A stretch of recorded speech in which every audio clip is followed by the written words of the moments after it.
Halo sahabat profesional, welcome to Connecting Time with Foster & Bridge Indonesia.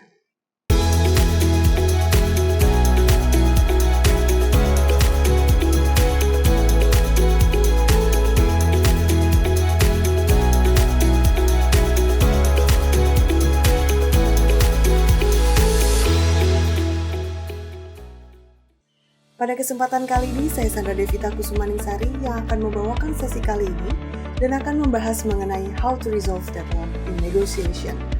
Saat ini saya sudah bersama dengan salah satu fasilitator dari Foster & Bridge Indonesia. Langsung saja kita sapa, yaitu Bapak Herdianto Purba. Halo Pak Purba, sehat ya Pak?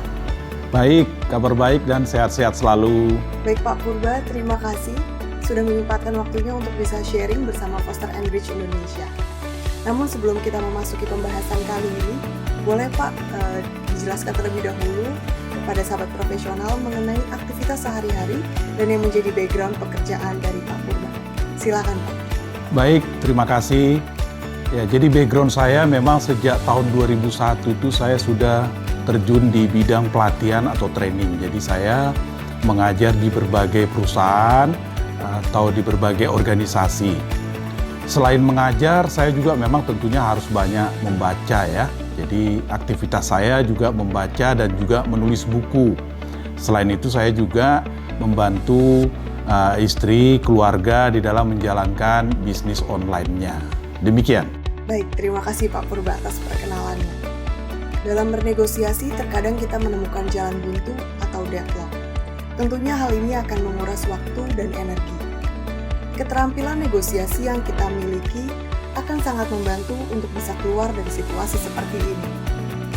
Lalu, strategi apa yang bisa kita gunakan dalam menghadapi deadlock?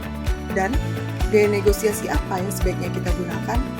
Baik Pak Purba, sesuai dengan pembahasan kita kali ini, boleh Pak dijelaskan terlebih dahulu sebenarnya apa yang terjadi sehingga negosiasi bisa berujung pada deadlock atau jalan buntu? Ya, benar ya. Jadi memang yang namanya negosiasi itu bisa berjalan mulus, lancar-lancar saja, tapi tidak sedikit juga bahwa negosiasi itu berujung dengan deadlock. Tidak ada titik temu, ya. Nah, penyebabnya ya satu hal, bahwa masing-masing pihak belum ketemu tujuan, kebutuhan, dan harapan yang dia ingin capai. Itu aja intinya sebenarnya kenapa terjadi deadlock dalam suatu negosiasi.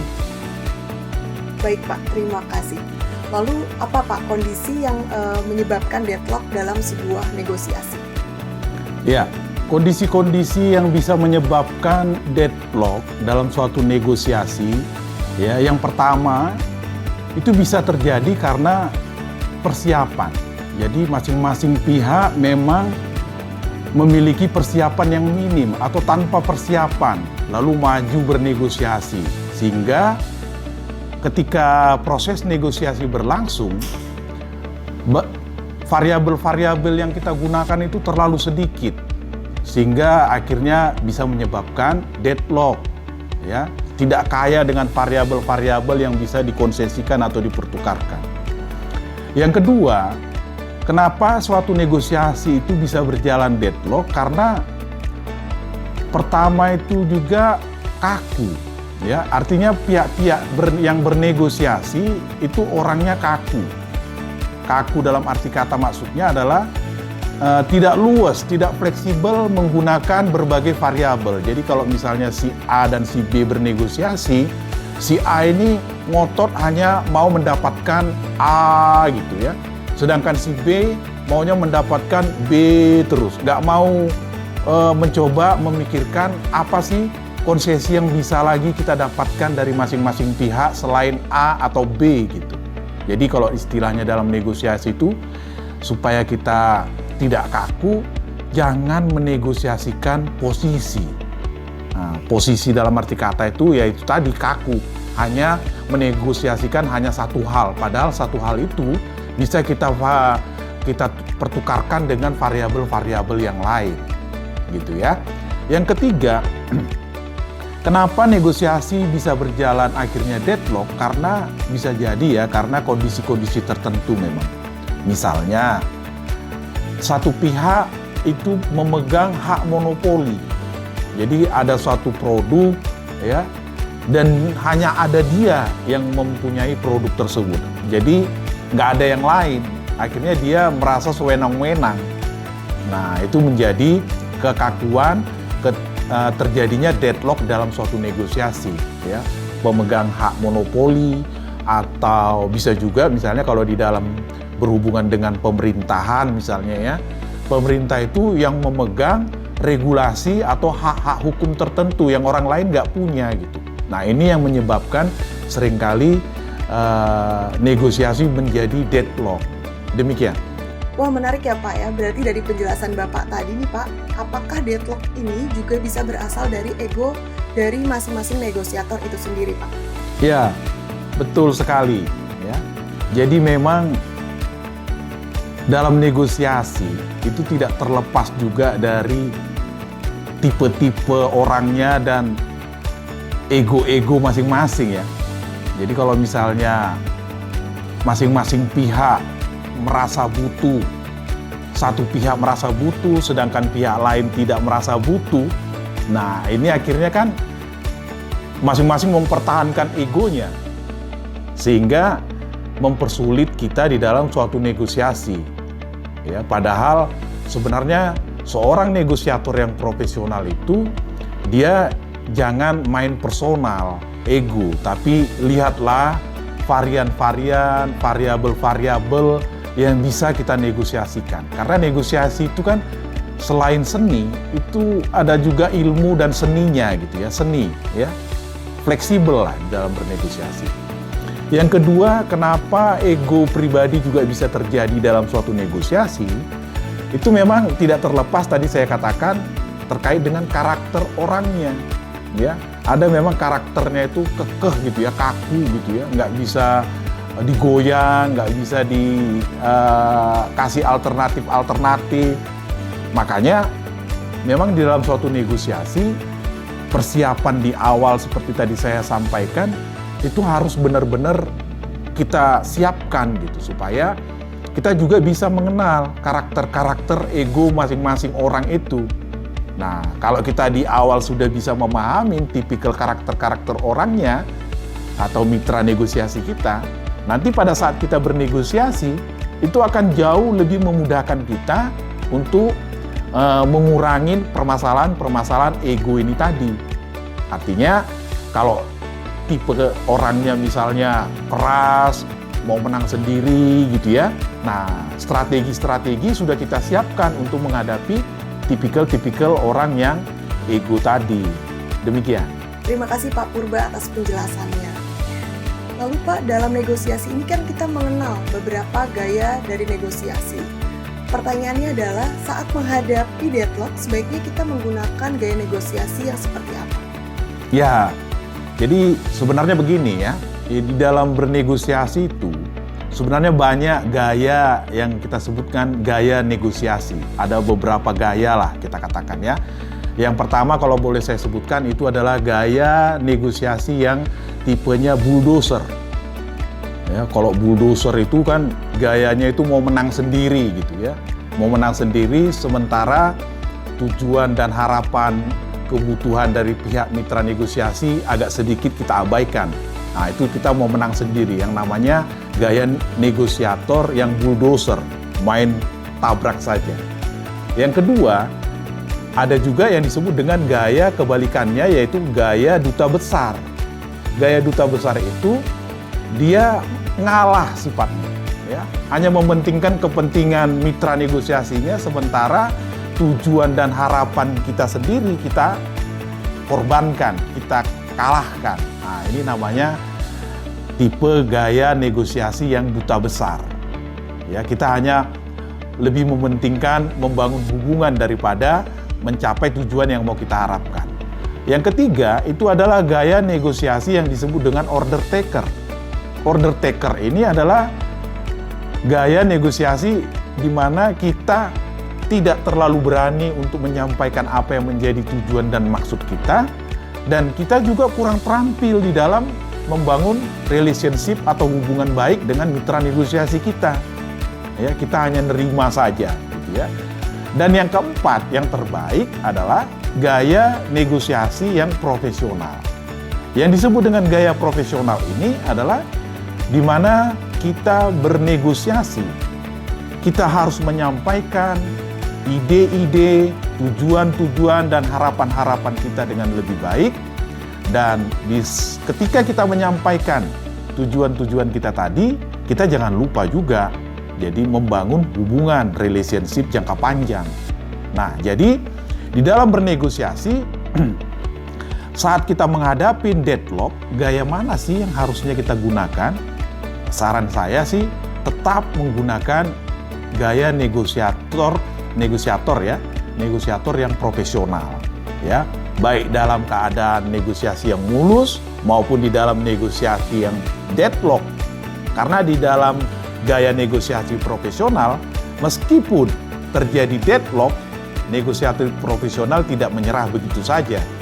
Dia akan tetap menjalin hubungan, karena perlu kita ingat bahwa negosiasi tidak selalu berjalan cepat, berjalan mulus, terkadang memang butuh waktu. Nah, pada saat butuh waktu itulah deadlock tadi, membangun hubungan sangat diperlukan. Demikian. Baik, terima kasih Pak Purba. Namun sebelum kita lanjut ke pertanyaan berikutnya, saya izin untuk iklan terlebih dahulu ya Pak. Baik. Sahabat profesional, jika sahabat profesional menyukai video ini, jangan lupa untuk like dan subscribe bagi yang belum, dan juga share video ini ke sahabat profesional lainnya. Baik Pak Purba, terima kasih sudah menunggu. Kita lanjut lagi ke pertanyaan berikutnya ya Pak. Saat kita sudah tidak bisa menyelesaikan deadlock dalam negosiasi, peran mediator menjadi sangat penting dalam membantu proses negosiasi. Menurut Pak Purba, bagaimana sosok mediator yang tepat yang bisa membantu penyelesaian dalam proses negosiasi? Baik, ya jadi memang tidak sedikit juga ya bahwa negosiasi tadi berjalan deadlock dan terkadang kita sampai membutuhkan pihak ketiga yaitu mediator untuk menengahin kedua belah pihak antara si A dan si B yang sedang bernegosiasi. Nah, sosok seorang mediator yang baik, yang profesional tentunya dalam negosiasi itu adalah yang pertama, seorang mediator itu dia harus fair, adil untuk kedua belah pihak. Ya. Jadi jangan ada berat sebelah atau untuk kepentingan pihak A atau pihak B. Dia harus berada di tengah, adil, fair. Ya. Yang kedua, mediator itu haruslah mampu berdiri di tengah dan tidak mementingkan dirinya sendiri. Karena bisa jadi selain dia memperhatikan kepentingan A dan si B, di balik itu jangan-jangan dia ada kepentingan udang di balik batu, yaitu kepentingan dia sendiri. Ini jangan sampai terjadi sebagai mediator yang profesional. Ya, yang ketiga, seorang mediator itu harus memahami dengan baik tujuan dari masing-masing pihak. Ya, jadi si mediator dia harus menggali informasi, data ya ke pihak A, dan dia juga harus menggali data informasi sebanyak-banyaknya dari pihak B supaya dia lengkap datanya. Itu ya, jadi dia harus bisa memahami tujuan kedua belah pihak ini dengan baik. Yang keempat, seorang mediator itu harus mampu menjadi pendengar yang baik. Ya. Jadi menjadi pendengar yang baik itu tentu tidak gampang ya, karena masing-masing pihak terkadang memang dia merasa paling benar, ya, paling oke gitu ya. Ya, jadi mediator itu harus mau mendengar, menggali informasi dari kedua belah pihak dengan lebih baik. Yang kelima, selain itu juga mediator itu dia harus bisa memberikan saran-saran, alternatif-alternatif solusi untuk kepentingan kedua belah pihak. Jadi memang seorang mediator itu harus kaya dengan solusi-solusi, alternatif-alternatif ya. Wawasannya harus luas lah, ya. Dan yang berikutnya, memiliki kemampuan lobby yang baik. Ya. Yang berikutnya adalah kemampuan lobby, karena untuk bisa menemukan tujuan-tujuan dari kedua belah pihak, mediator itu harus bisa melakukan lobby ke A, lobby ke B, ya. Dan yang terakhir tentunya adalah seorang mediator itu kita harapkan juga punya track record, ya, punya pengalaman yang baik di dalam memediasi antar pihak A dan B yang sedang kesulitan atau deadlock di dalam bernegosiasi. Demikian. Lalu sejauh mana nih Pak, mediator dapat berperan dalam membantu penyelesaian deadlock dalam negosiasi? Ya, peran mediator itu memang sangat dibutuhkan ya. Sangat dibutuhkan, terutama dalam suatu kasus negosiasian deadlock, dan terutama lagi kalau kasus-kasusnya itu kasus-kasus berat tentunya biasanya ya, menggunakan mediator. Karena kalau kasus-kasus ringan saja biasanya sih akhirnya nanti cost-nya lebih tinggi daripada apa yang mau didapatkan dalam suatu negosiasi gitu ya. Jadi memang pertimbangan kita kalau kita mau menggunakan mediator di dalam suatu negosiasi kita itu kita lihat juga lah ya, apakah sesuatu hal yang mau kita negosiasikan itu nilainya sangat signifikan atau tidak gitu ya, atau nilainya besar atau tidak. Yang kedua, kita lihat juga dari sisi masalah hukumnya, apakah sesuatu hal yang mau kita negosiasikan ini itu ada menyangkut masalah hukum yang besar misalnya ya. Dan yang ketiga, kita lihat juga di dalam suatu negosiasi ini apakah risiko-risikonya yang akan ditanggung oleh masing-masing pihak dalam bernegosiasi ini sangat besar gitu. Inilah dasar kita, apakah kita membutuhkan seorang mediator dalam negosiasi kita atau tidak. Demikian. Baik Pak Purba, terima kasih atas penjelasannya. Kita masuk nih Pak ke pertanyaan penutup atau pertanyaan terakhir di sesi kita kali ini. Pertanyaannya adalah, negotiation skills menjadi salah satu skills yang wajib untuk dikuasai oleh managers dan leaders. Adakah sedikit tips singkat dari Pak Purba mengenai bagaimana kita mempertajam kemampuan negosiasi yang kita miliki? Baik, terima kasih ya. Jadi saran saya, tips-tips dari saya kalau kita ingin bernegosiasi dan ingin menjadi negosiator yang profesional, yang pertama, persiapan. Persiapan itu hampir menyelesaikan, ya boleh dikatakan sampai 70% dari proses negosiasi itu. Ya, persiapan. Entah itu persiapan mulai dari penggalian data, informasi, karakter orangnya, variabel-variabel yang nanti akan kita gunakan, dan sebagainya. Jadi persiapan itu sangat menentukan suksesnya suatu negosiasi. Ya. Yang kedua, cobalah siapkan peluru-peluru kita. Peluru-peluru ini maksudnya adalah variabel-variabel yang nantinya bisa kita negosiasikan. Jadi ketika kita maju bernegosiasi, jangan hanya negosiasinya itu kita menggunakan variabel 1 atau 2, setelah itu kita nggak punya lagi konsesi yang bisa kita pertukarkan. Jadi harus semakin banyak variabel yang kita gunakan di dalam bernegosiasi, itu semakin baik. Ya. Yang ketiga, jangan lupa bahwa namanya negosiasi itu kan ada ilmunya, ada seninya. Di sana ada strategi, ada taktik. Jadi pihak-pihak masing negosiator ini pastilah mempunyai strategi dan taktik-taktiknya untuk memenangkan suatu proses negosiasi.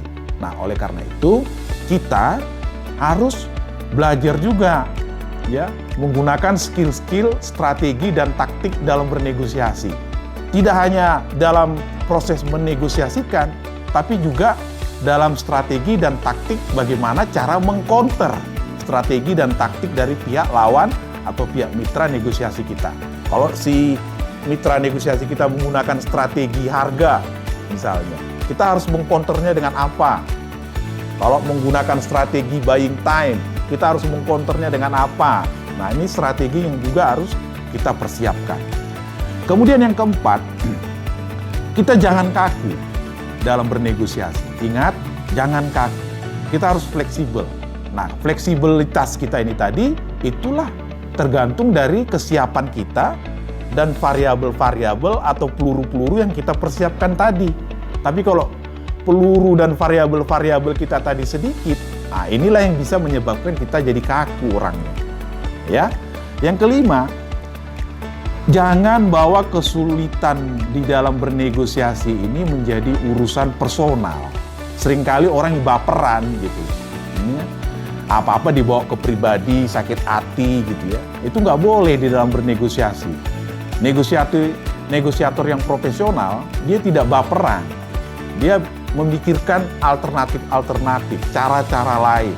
Ya, jangan dibawa ke dalam masalah pribadi. Itu ya. Yang terakhir, jika negosiasi kita berjalan deadlock, ingat ya teman-teman, bahwa negosiasi itu tidak selalu berjalan mulus. Ada bisa jadi juga deadlock. Nah, kalau terjadi negosiasi deadlock, yang perlu kita lakukan adalah pertama, evaluasi.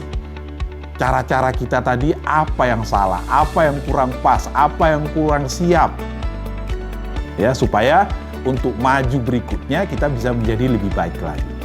Yang kedua, yaitu tadi, kalau terjadi benar-benar deadlock, ingat teman-teman, kadang-kadang di pihak lawan atau mitra negosiasi kita, dia butuh waktu untuk tidak begitu cepat dalam mengambil keputusan deal dengan kita. Dia butuh waktu, butuh proses, butuh analisa yang mendalam, butuh perbandingan dengan pihak-pihak mungkin kompetitor kita dan sebagainya dan sebagainya.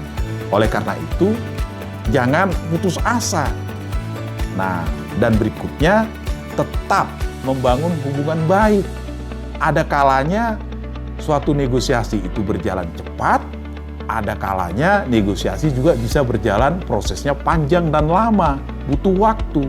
Oleh karena itu, jangan melupakan hubungan yang baik. Jaga hubungan baik terus. Say hello, say kontak terus dengan mitra negosiasi kita. Demikianlah tips-tips negosiasi dari saya. Baik Pak Purba, terima kasih atas penjelasannya juga waktunya. Itu tadi adalah pertanyaan penutup di sesi kita kali ini mengenai how to resolve deadlock in negotiation. Semoga kita bisa bertemu kembali di video Connecting Time selanjutnya. Sehat dan sukses selalu untuk Pak Purba. Baik. Sahabat profesional, jika sahabat profesional menyukai video-video kami, jangan lupa untuk like dan subscribe untuk mendapatkan update video terbaru dari kami. Juga share ke sahabat profesional lainnya agar bisa mendapatkan manfaat dari video di Foster & Bridge Indonesia. Dan bagi sahabat profesional yang ingin memberikan masukan terkait topik yang akan kita bahas selanjutnya di video Connecting Time, silakan berikan masukannya di kolom komentar yang ada di bawah ini. Sampai bertemu kembali di video Connecting Time selanjutnya, saya Sandra Devita, undur diri, terima kasih dan bye-bye.